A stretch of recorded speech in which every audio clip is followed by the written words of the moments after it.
नमः सिद्धेभ्यः। अहिंसा परमो धर्म की अतिशय क्षेत्र चंदगिरी के चंदा प्रभु भगवान की गुरुवर आचार्य श्री विद्यासागर जी महाराज जी की जय।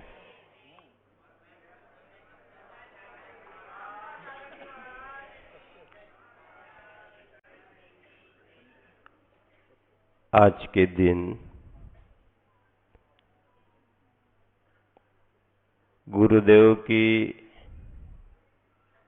अनुपस्थिति में उपस्थिति का एहसास करते हुए उनकी वरदानी छांव तले उनके प्रति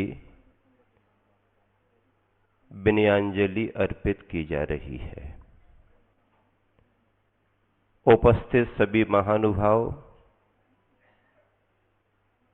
कमेटियों के पदाधिकारी, समाज के गणमान्य नागरिक, त्यागी व्रती ब्रह्मचारी भाई बहनें, समस्त मुनि संघ और आर्यिका संघ से आए हुए त्यागी व्रतियों ने अपने भाव पुष्प अर्पित यहाँ पर किए। जोरदार उनकी भावनाओं का ताली बजा करके समर्थन करें।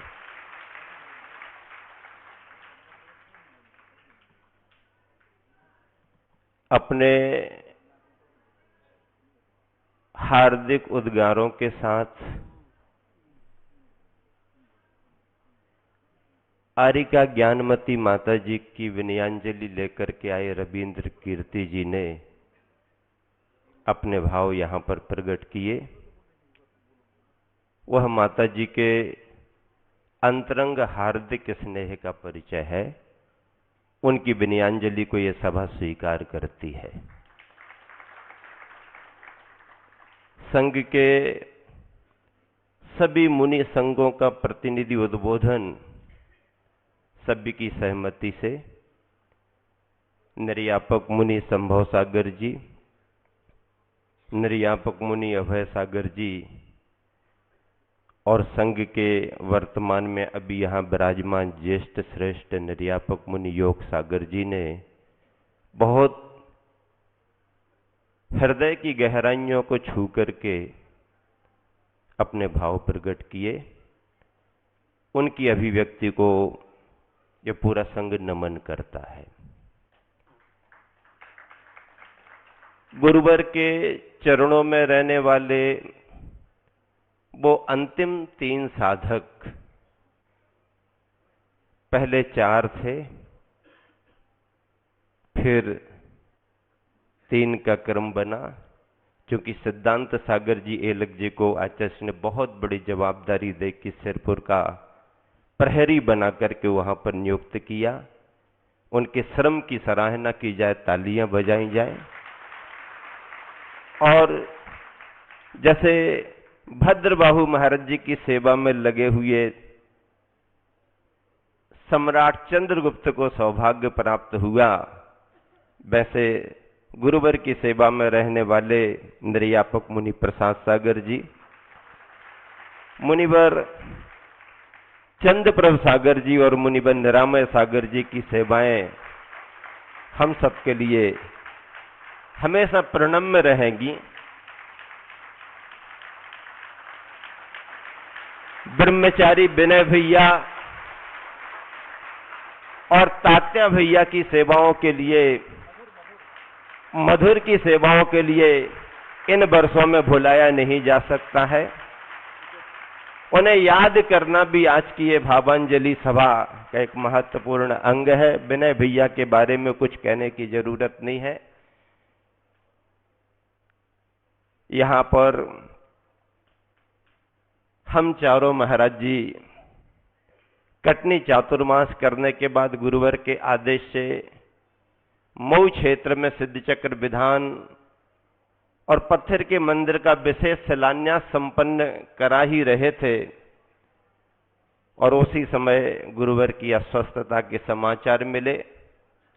हमारे संघ के मुनिवर महासागर जी महाराज, निष्कंप सागर जी महाराज और एलक निश्चय सागर जी महाराज बोले, महाराज जी मन तो आज ऐसा हो रहा है कि कार्यक्रम यहीं स्थगित करें और अभी बिहार शुरू कर दें।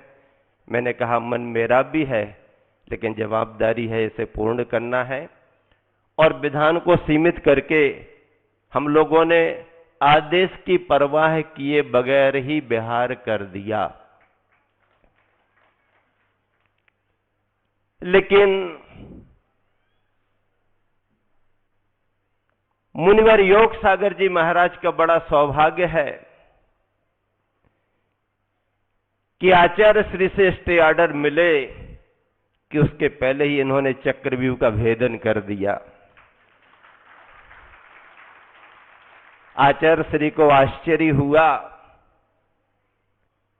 उन्होंने प्रश्न भी उठा दिया, लेकिन क्षेत्र कमेटी वालों ने उस विषय को बहुत कुशलता से संभाला कि गुरुदेव आपका आदेश नहीं था, लेकिन चंद्रगिरी क्षेत्र की कमेटी अध्यक्ष आदि महामंत्रियों ने संदेशा भेज के महाराज जियों की सहमति से ही यह कार्य किया है।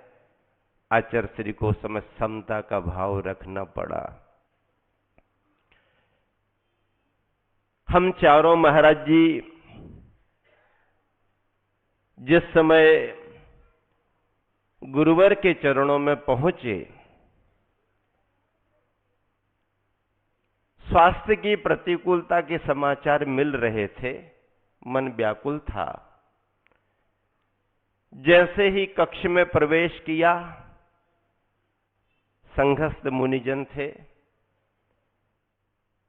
विनय वंदना की मुद्रा हम लोगों ने बनाई। मुनिवर प्रसाद सागर जी ने आचार्य श्री से कहा, मैं जागृति की बात कर रहा हूं, ये तारीख 16 की बात कर रहा हूं। मुनिवर प्रसाद सागर जी ने कहा, आचार्य श्री निर्यापक मुनि समता सागर जी महाराज, महासागर जी महाराज, निष्कंप सागर जी, एलक निश्चय सागर जी महाराज आपकी वंदना के लिए आए हुए हैं। आचार्य श्री लेटे थे, महाराज जियों के सामने बात कर रहा हूं, आचार्य श्री लेटे थे। लेकिन उसी समय कान में आवाज जाने पर आचार्य श्री उठ करके बैठे और चूंकि आंखों में पीलिया का असर ज्यादा होने से बहुत साफ सा उन्हें नहीं दिख रहा होगा, तो उन्होंने बैठ करके अपने माथे पर ऐसा हाथ लगा करके देखा, मुस्कुराए और इशारा किया कि लिटा दो। हम सब भाग्यशाली रहे और हमारे सारे श्रमण जो पहले से मौजूद थे वो गदगद हो गए कि आचार्य श्री को आज की तारीख में भी पूर्ण चेतना है।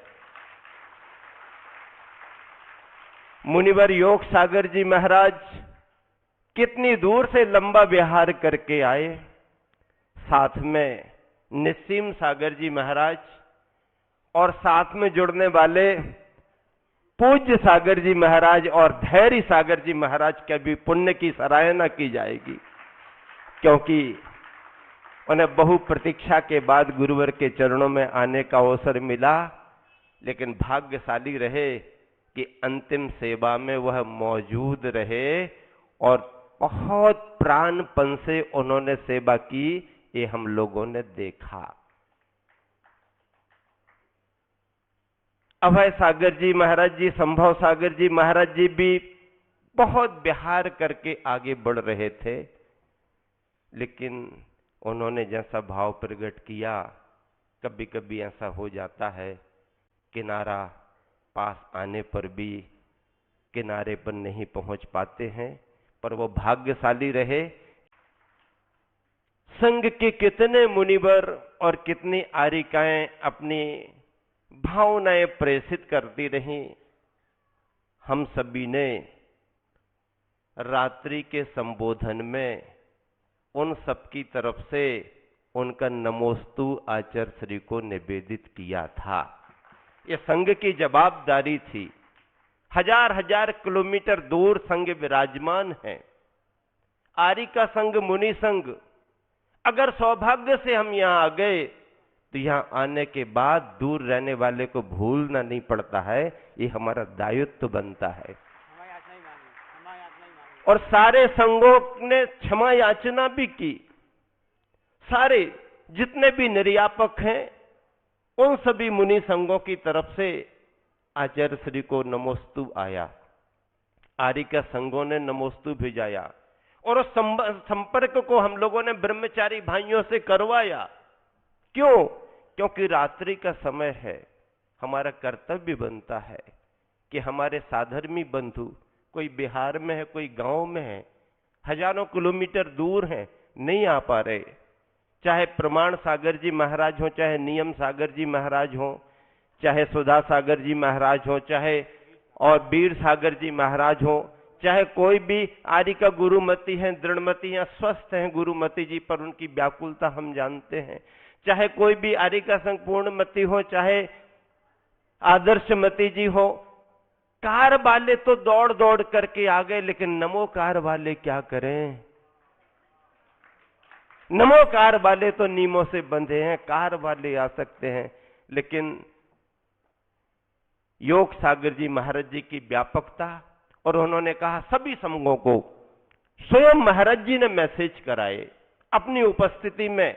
महासागर जी, निष्कंप सागर जी महाराज जी ने, पूज्य सागर जी महाराज जी ने लग लग करके सभी के लिए मैसेज कराए। नहीं, अपना कर्तव्य बनता है। आखिरी क्षण, आखिरी अवस्था आचार्य की चल रही, उनका नमन आना चाहिए।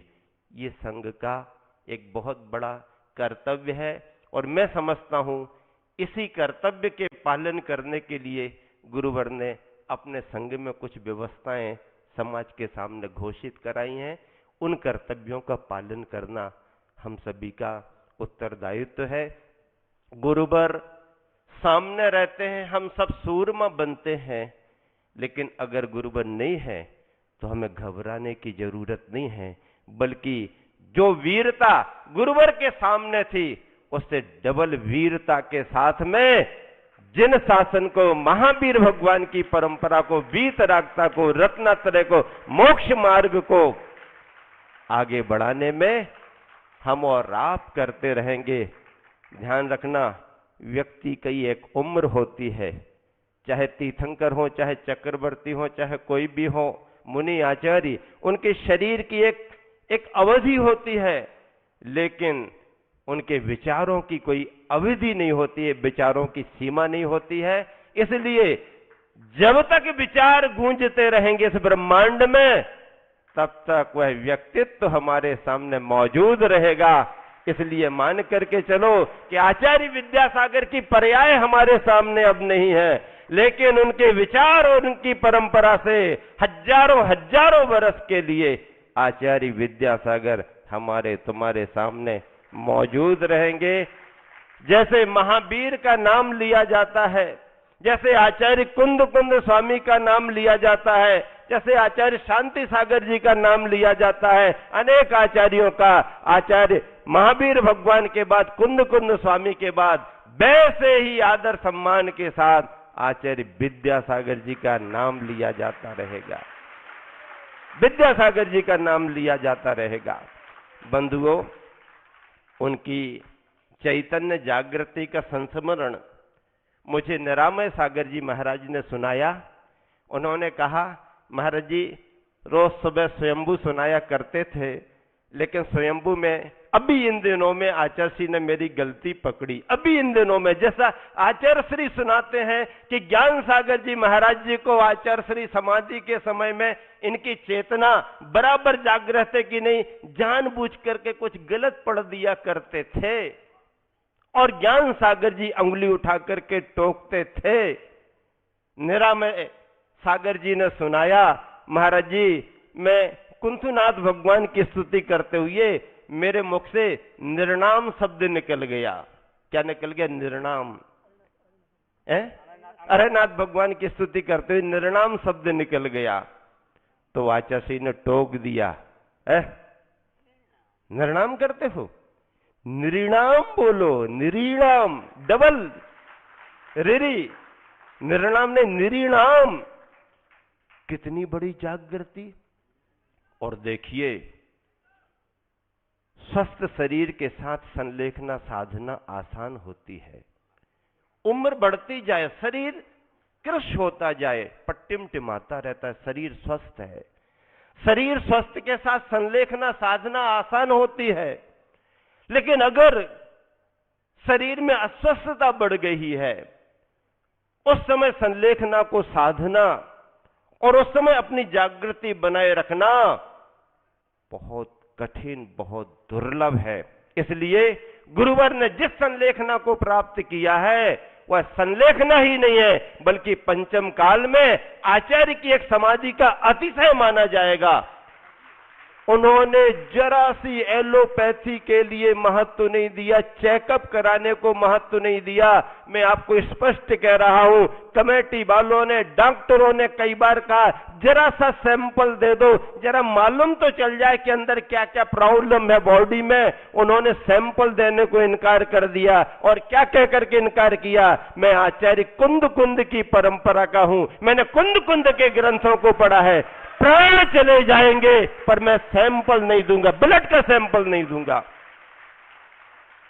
आचार्य श्री के शब्द थे कि प्राण चले जाए तो चले जाए, लेकिन मैं अपने शरीर से ब्लड का सैंपल नहीं दूंगा।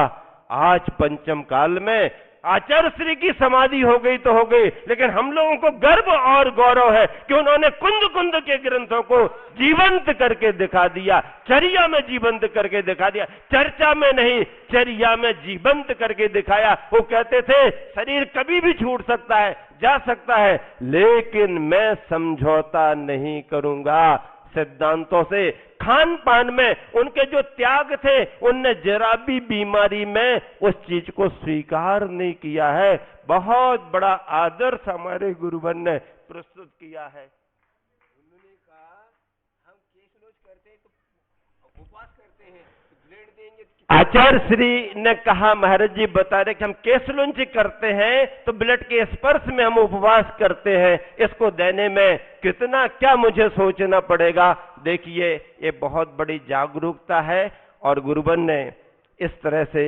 कभी कोई समझौता नहीं किया है। उनके वियोग का दुख हमारे लिए अवश्य है, लेकिन उस दुख से भी ज्यादा खुशी इस बात की है कि उन्होंने जो करके दिखा दिया, हजारों बरस में शायद कोई करके दिखा पाए। इसके लिए हाँ, और दूसरी बात है, मैं आपको बताऊं, अंतिम समय चल रहा था, स्थान परिवर्तन करने का कारण बताता हूं। क्योंकि जब भी कभी आचार्य श्री को तीव्र अस्वस्थता बढ़ती है, उनका अपना अनुभव रहा। संघ के सेवक जानते हैं कि अगर आचार्य श्री का क्षेत्र परिवर्तन करा दिया जाए तो वातावरण की प्रशस्तता से भी उन्हें बहुत स्वास्थ्य लाभ होता है।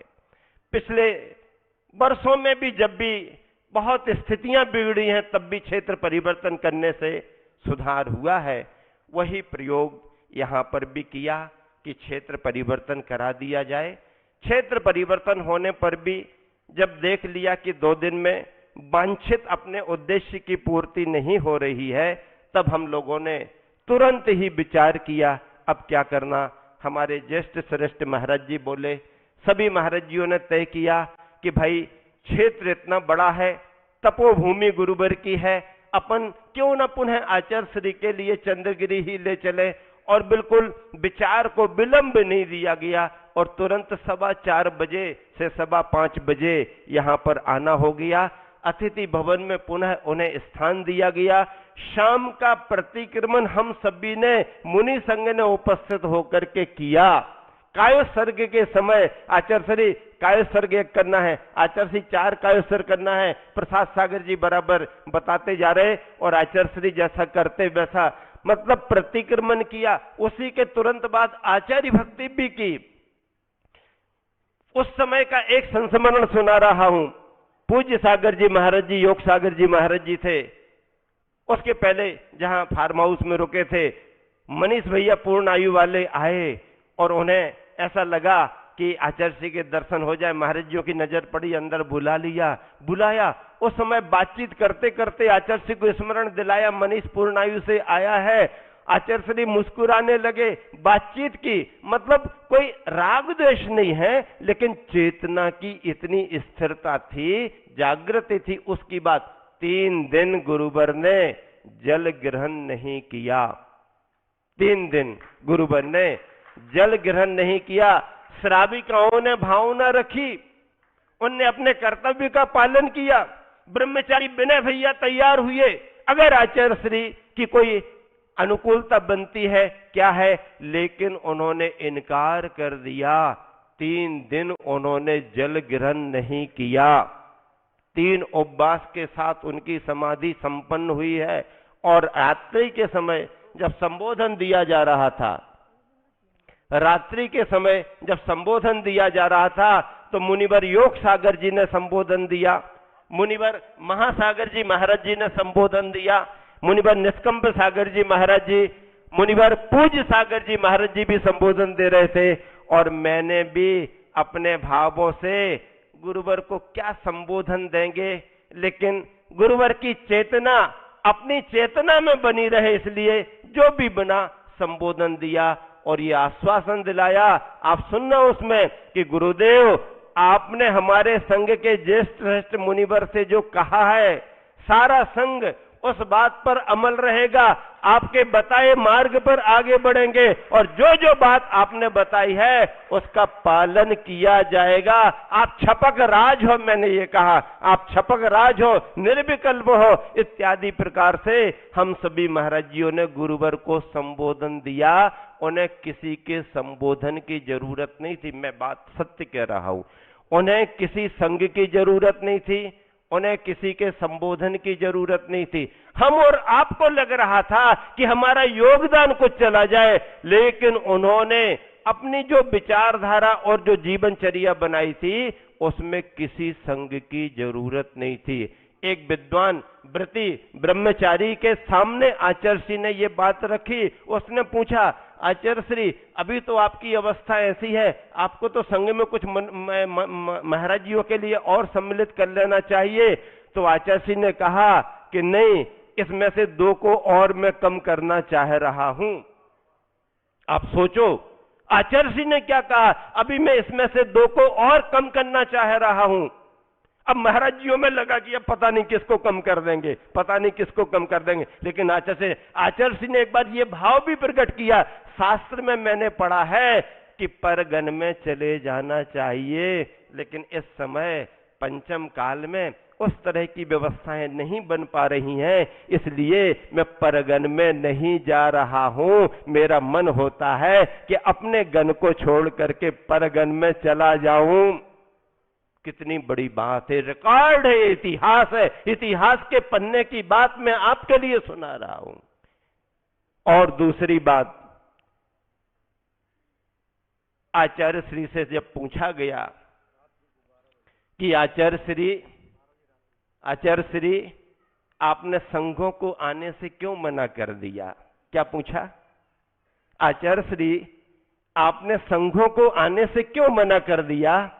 तो आचार्य श्री ने कहा कि मुझे जिन जिन को बुलाना था उन सबको मैंने कुंडलपुर में बुला लिया।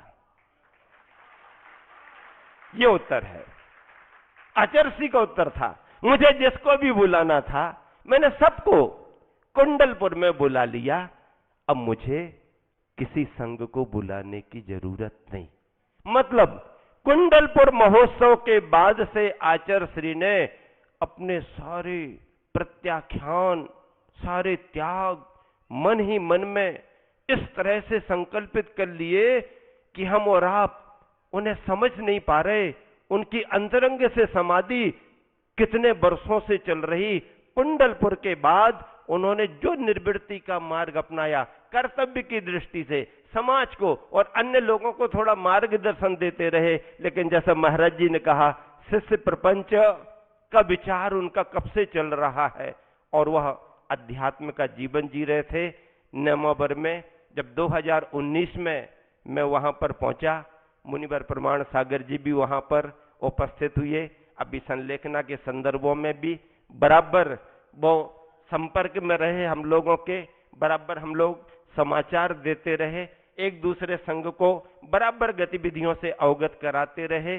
और जब 2019 में हम दोनों संघ पहुंचे थे तो एक दिन आचार्य श्री नीम के पेड़ के पीछे बैठे हुए थे 3 साइड में, और मैं दोपहर को बिना बातचीत किए हुए भी बैठा रहता था। आचार्य श्री धर्म ध्यान दीपक से या कुछ पढ़ते रहते थे और मैं केवल बैठ करके शांति से देखता रहता या बैठा रहता था। अचानक उन्होंने एक दिन स्वाध्याय बंद किया और मेरी तरफ देख करके कहा, समता सागर जी सुनो। जी गुरुदेव। कहने लगे, देखो समाधि का सौभाग्य बड़ी दुर्लभता से मिलता है। कई बार बड़े बड़े आचार्यों को भी निर्विकल्पता से उतना सौभाग्य नहीं मिलता। कुछ उन्होंने संदर्भ सुनाए, नाम भी बताए, भावना होते हुए भी नहीं मिल पाया। अब मैं समझ नहीं पाया। आचार्य श्री स्वाध्याय कर रहे, मैं सामान्य से बैठा, व्यवहारिक चर्चा करता, स्वास्थ्य की चर्चा करता, आचार्य श्री संलेखना की चर्चा छेड़ रहे। मैंने कहा, गुरुदेव आप तो सजग हैं, आपको तो ये सब पहले से ही साधना में है। नहीं वो तो है, लेकिन देखो इन सब चीजों का ध्यान रखना पड़ता है। और कहा उन्होंने, इसलिए मैं सबसे निर्वृत्त होता जा रहा हूं, सबसे निर्वृत्त होता जा रहा हूं। कुंडलपुर में आचार्य श्री ने सारे मुनि संघ को प्रतिदिन सुबह समय दे दे करके पूरा परिपक्व बना दिया। आरिका संघों को पूरा समय दे दे करके परिपक्व बना दिया।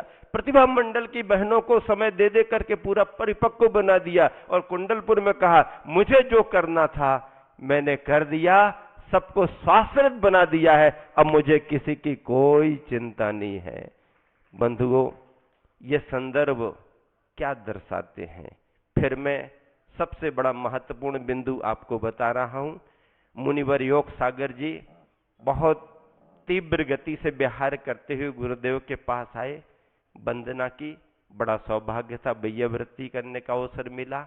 समय सागर जी महाराज बहुत भाव लेकर के आगे बढ़ने के बाद भी कुछ स्वास्थ्य की प्रतिकूलता, कुछ 8 दिन 7 दिन रुकने के कारण नहीं यहां पर आ पाए, पर उनका हृदय यही था और हम सब मानते हैं वो हम सबके साथ बीच में ही थे, बराबर उनका संपर्क था। दूसरी बात है कि जब मुनिवर योग सागर जी महाराज जी आचार्य श्री से समाचार और चर्या संबंधी सुबह शाम संलग्न थे। एक दिन जंगल से लौटने के बाद आचार्य श्री ने बड़ी प्रसन्नता के साथ, 1-2 दिन तो थोड़ा सा आप आचार्य श्री का स्वभाव समझते हैं ना, हैं? किसने आदेश दिया था, क्यों आए? जी गुरुदेव समाचार, अब ठीक है। 1-2 दिन के बाद ठीक है, कोई बात नहीं। धैर्य सागर जी महाराज जी उस समय थे, चंद्रप्रभु सागर जी महाराज मौजूद थे, आदि प्रसाद सागर जी महाराज, निरामय सागर जी, ये सभी आचार्य श्री के छत्र छाया में रहते थे। मुनिवर योग सागर जी महाराज जी ने हम सबको सुनाया।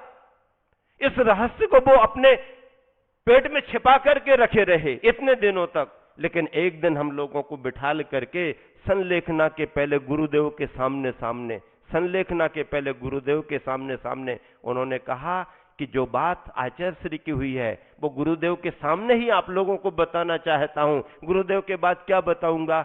महाराज जी निष्कंप सागर जी, महासागर जी महाराज जी थे, निश्चय सागर जी थे, सब महाराज जी बैठे थे।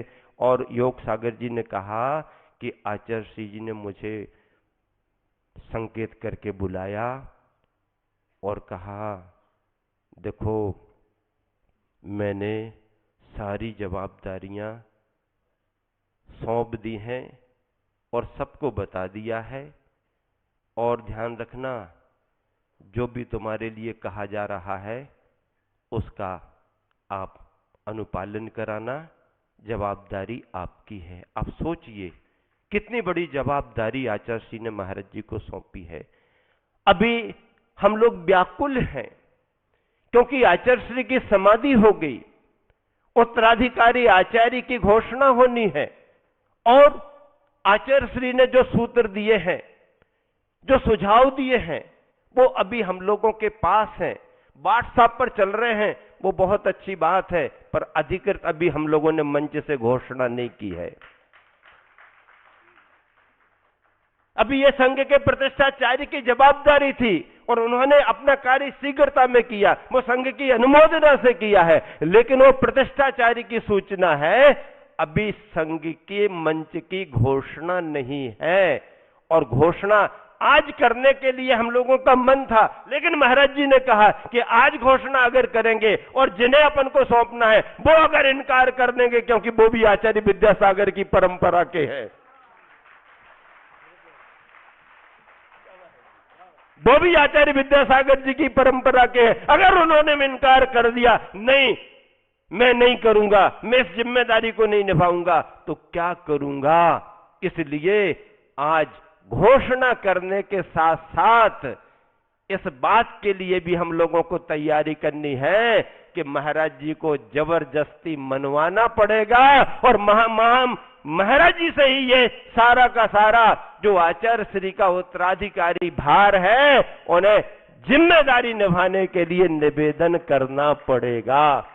संघ की परंपरा है भैया, यह संघ बहुत संगठित है, पूरा संघ बंधा हुआ है। हम लोगों ने आचार्य श्री की संलेखना के समय में देखा, हजार हजार किलोमीटर दूर रहने वाले महाराज जियों ने अपने कार्यक्रम स्थगित कर दिए, अपने पंच कल्याणकों को छोटा कर दिया, पंच कल्याणक के कार्यक्रम नहीं कराए। हमारे महाराज जियों ने सारे कार्यक्रम कैंसिल करके आचार्य श्री, और सबने कहा कि आचार्य श्री की जो भावना होगी सारा संघ उसका पालन करेगा, संघ मुट्ठी में बंद करके रहेगा। आचार्य श्री के सामने तो हम सभी करते आए हैं, आचार्य श्री के पश्चात भी उनकी परंपरा को इसी तरह से आगे बढ़ाएंगे, ये हम सबका संकल्प है। हम सब चाहते हैं कि हम छोटे रहें, योग सागर जी महाराज जी चाहते हैं कि हम बिल्कुल सबसे पीछे रह करके काम करें, हमारे संघ के सारे साधु चाहते हैं आचार्य श्री की भावनाओं की पूर्ति होना चाहिए, क्योंकि परंपरा के वो आचार्य रहे। ज्ञान सागर जी ने निष्प्रयता दिखाई, आचार्य विद्यासागर जी ने निष्प्रयता दिखाई, अब संघ भी निष्प्रयता दिखा रहा है। और इसलिए हमारे महाराज जी बिहार कर रहे हैं, संभवतः 2 दिन में यहां तक आने वाले हैं। वैसे हम सबकी भावनाओं ने ये तय किया है कि आचार्य श्री के रिक्त स्थान की पूर्ति, आचार्य श्री के सिंहासन के शोभा की पूर्ति हम सभी मुनिजन मिलकर के, पूरा संघ मिलकर के मुनिवर समय सागर जी से पूर्ति कराएंगे।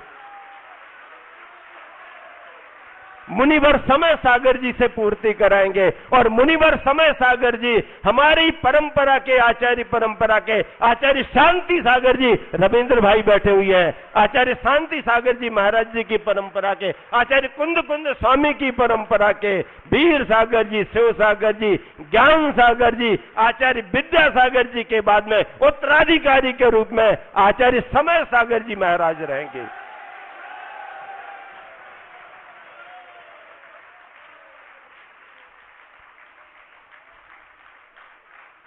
यही हम सबका हमारे गुरुवर के प्रति समर्पण रहेगा।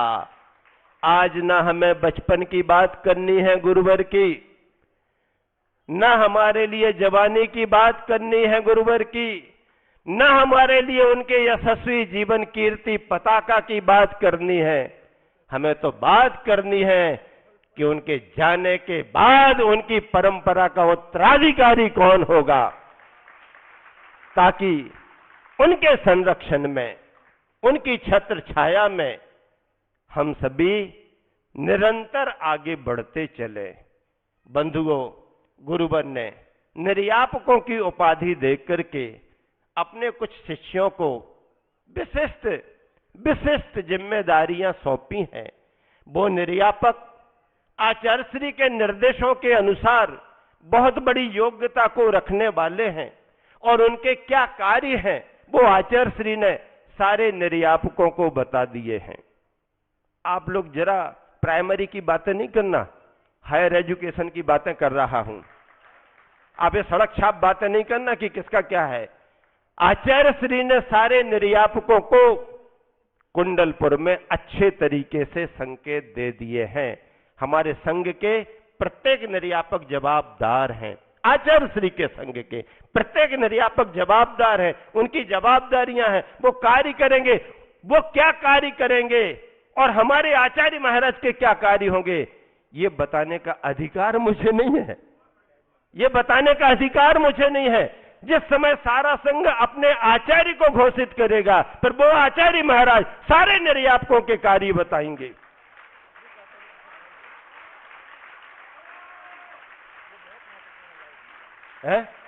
हाँ, वो आचार्य महाराज सारे निर्यापकों के कार्य बताएंगे और संपूर्ण आचार्य विद्यासागर के संघ में आचार्य श्री के द्वारा घोषित निर्यापकों की विशेष पहचान और विशेष जवाबदारी और विशेष कर्तव्य रहेंगे। वो सारे निर्यापक अपनी संघ की परंपरा को पुष्ट करने में, प्रभाव करने में भरपूर प्राणपण से योगदान देंगे और आचार्य श्री की, आचार्य कुंद कुंद स्वामी की परंपरा को आगे बढ़ाएंगे। आचार्य श्री ने कहा था हम लोगों को कि ज्ञान सागर जी की जब तक समाधि चलती रही मैं सोया नहीं रात में और दिन में व्यस्त रहा। यहां हम लोगों की स्थिति भी यही रही कि रात में कोई महाराज जी नहीं सोए, 1 मिनट को नहीं सोए कोई महाराज जी पूरी रात।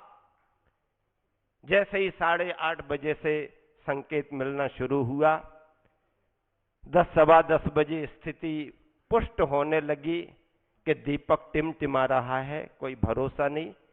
सारे मुनि संघों को सूचना दे दी गई, सब बिल्कुल अलर्ट थे और रात लगभग 1:45 बजे से ये क्रम उल्टी गति का प्रारंभ हो गया। सब महाराज जी उपस्थित रहे, बहुत भावनात्मक तरीके से संबोधन रहा, जागृति रही आचार्य श्री की। ओम, अभी महाराज जी याद दिला रहे थे, ओम ओम कह करके। और एक बार मैंने एक दिन बैयावृत्ति करते करते रात में ही हम महाराज जी कुछ बैठे थे, आचार्य श्री की बेचैनी देख रहे थे, तो मैंने पूछा आचार्य श्री से, आचार्य श्री आपको गर्मी लग रही है क्या? सिर हिला दिया, मतलब नहीं समझे कि लग रही कि नहीं लग रही। आचार्य श्री आपको सर्दी लग रही है क्या? ऐसा कर दिया। फिर पूछा, आचार्य श्री आपको कुछ बेचैनी हो रही है क्या? तीसरी बार पूछने में आचार्य श्री ने दोनों हाथ जोड़े, महाराज जी साक्षी हैं, दोनों हाथ जोड़े और सिर हिला करके नमन मुद्रा बना के नमोस्तु नमोस्तु बार बार किया। मतलब ये कहा उन्होंने कि तुम चिंता मत करो, हम अलर्ट हैं, सावधान हैं, हम सिद्धों को नमस्कार कर रहे हैं। हाँ, तुम हमारी गर्मी सर्दी की चिंता मत करो, तुम्हें तो हमने वैसे ही छोड़ दिया है, तुम्हारी चिंता कहां है, इसीलिए तो तुम लोगों को बुलाया नहीं है। तुम यहां आकर के हमारी सर्दी गर्मी की चिंता कर रहे हो, बेचैनी बढ़ रही है। और हाथ उठा करके, दोनों हाथ जोड़ करके, सिर ऐसा करके और ऐसी नमस्कार की मुद्रा बनाई। इससे बड़ी चैतन्यता का परिणाम और क्या होगा। इसी बड़े बाबा का गंधोदक आया, आचार्य श्री को लगाया, आचार्य श्री ने हाथ जोड़े बड़े बाबा को। देखिए, यही व्यक्तित्व है कि दिल्ली में भाजपा की केंद्रीय कमेटी का राष्ट्रीय अधिवेशन चल रहा था, उसमें लगभग 12,000 प्रतिनिधि विशिष्ट व्यक्ति थे और उनमें भाजपा का अध्यक्ष जेपी नड्डा आचार्य श्री से इतना प्रभावित था, उसको समाचार मिलते ही उसने कार्यवाही प्रारंभ करने के पहले, जैसे मंगलाचरण नमोकार करते हैं ना, ऐसा करने के पहले ही उसने अपने क्या किया, सबको खड़े करा करके, जिसमें प्रधानमंत्री है, रक्षा मंत्री है, गृह मंत्री है, प्रदेशों के मुख्यमंत्री हैं, बड़े बड़े उनके संगठन के महामंत्री हैं, आदि आदि, सबने 1 मिनट की मौन श्रद्धांजलि की। दुनिया का, अपने देश का ये पहला रिकॉर्ड है, इतिहास है कि किसी एक पार्टी के उसमें पूरे सभी ने किया। और हाँ, और फिर जब प्रधानमंत्री जी का बोलने का समय आया तो प्रधानमंत्री जी ने कितने भावुक होकर के कहा, बीच में रुके रहे 3-4 मिनट के उनके उद्बोधन में 2-2.5 मिनट उन्होंने आचार्य श्री के प्रति निकाले। बंधुओं, एक देश का इतना मजबूत प्रधानमंत्री, पूरी दुनिया में अपने देश की पहचान बनाने वाला, बिना किसी संपर्क सूत्रों के, बिना किसी के निवेदन के, अगर अपने इतने बड़े अधिवेशन में भावुक होकर के गुरुवर को इतना याद कर रहा है, ऐसे बच्चों जैसे रोने को हो रहा है। हाँ, 6 मिनट 9 सेकंड की बात है। तो फिर मैं समझता हूं इससे बड़ी उपलब्धि जैन समाज की, जैन परंपरा की। देखिए, देशभूषण आचार्य महाराज ने लाल बहादुर शास्त्री को आशीर्वाद दिया था। जैन समाज कितनी गौरवान्वित हुई। आज आचार्य श्री का आशीर्वाद उनके लिए ऐसा फला। उन्होंने कहा, ये मेरे जीवन के लिए व्यक्तिगत क्षति है, मैं उनसे निर्देश लेता था, वो आध्यात्मिक गुरु थे। बंधुओं, ऐसी बातें जब रात में संलेखना हो गई, कल के दिन विश्राम करने का समय आया, मैं रात में आचार्य श्री के कक्ष में ही सोया, चला करके सोया कि आज गुरुजी के कक्ष में रहूंगा, और समय के बाद पूरी रात सोया। क्यों सोया? इसलिए सोया कि जैसे ज्ञान सागर जी की समाधि संपन्न करके आचार्य श्री ने कहा था, पहली बार महीनों के बाद में मैं रात में सोया था। मैंने भी सोचा हमारे गुरुवर ने पूर्ण जागृति के साथ संलेखना प्राप्त कर ली, अब हमारे सोने का समय है, सो जाओ, एक रात सो जाओ, कोई बात नहीं है। इस तरह से बंधुओं, बस इतना ही कहकर के विराम देना चाहता हूं। ये चंद्रगिरी तीर्थ अभी तक तो तीर्थ था, लेकिन अब इसके आगे महातीर्थ बनेगा, क्योंकि इस तीर्थ पर, हर तीर्थ पर मंदिर बने हैं, लेकिन चंद्रगिरी तीर्थ पर समाधि मंदिर भी बनेगा। हाँ, त्यागी व्रती ब्रह्मचारी भाई बहनों ने बहुत जाप्य अनुष्ठान किए, विधान किए, उन सबके लिए बहुत बहुत हमारे गुरुवर का आशीर्वाद, उसमें हम सबका भी आशीर्वाद है। इन पंक्तियों के साथ विराम देना चाहता हूं। कदम कदम बढ़ाए जा, गुरु के गीत गाए जा। कदम कदम बढ़ाए जा, गुरु के गीत गाए जा। इस जिंदगी गुरुदेव की, और गुरुदेव पर लुटाए जा, गुरुदेव पर लुटाए जा, गुरुदेव पर लुटाए जा। नन्ही चींटी जब दाना लेकर चलती है, चढ़ती दीवारों पर 100-100 बार फिसलती है। नन्ही चींटी जब दाना लेकर चलती है, चढ़ती दीवारों पर 100-100 बार फिसलती है।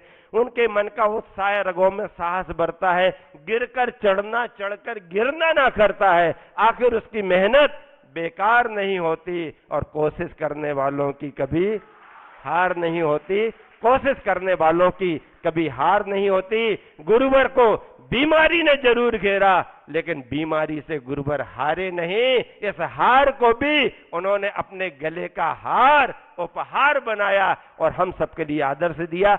हम सबका प्राणपण से समर्पण यही है कि गुरुदेव के बिना भी, उनके आदेशों का, उनके निर्देशों का, उनके संदेशों का, उनके मार्गदर्शन का प्राणपण से जीवन भर पालन करते रहेंगे। यही हमारे गुरुवर के लिए, हमारी और हमारे संपूर्ण संघ की और समाज की भावांजलि, श्रद्धांजलि और विनयांजलि अर्पित है। अहिंसा परमो धर्म की।